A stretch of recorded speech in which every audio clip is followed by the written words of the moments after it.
ఎక్కడికి పోయినా ఫస్ట్ నువ్వు ఎక్కడికి పోయినా ఏది మాది కమలా బంగ్లా కట్ట చివరికి ఉంది కమలా బంగ్లా వాళ్ళ దగ్గర నేను 3 అంతస్తుల బిల్డింగ్ నాది అక్కడ 3 అంతస్తుల ఎట్లా కట్టినా తెలుసా చాలా ఖర్చు పెట్టి కట్టిన చాలా ఖర్చు అయింది ఏం ఖర్చు పెట్టినవే అది నేనే ఎప్పటికే కట్టుకున్నా నీ అసోంటోడైతే కట్టుకోబో చచ్చిపోదువా చాలా ఖర్చు అవుతుంది మరి ఏమేం చేసిన దానికి పై అంతస్తు ఏమనుకున్నా తెలుసా పై అంతస్తు తాటి కమ్మల్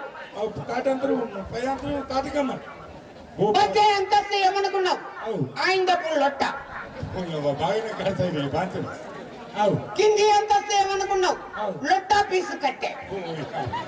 ఇది బతికిన అరే గాలొస్తే గలగల వలస్తే బొలబొల సుడిగాలత్త తూడిగా అల్ల వండుకొని సుత్త సుక్కల చూడు మొత్తం కనపడాలి కిలోమీటర్ దూరం నుంచి వచ్చిన అమ్మకు పెట్టింది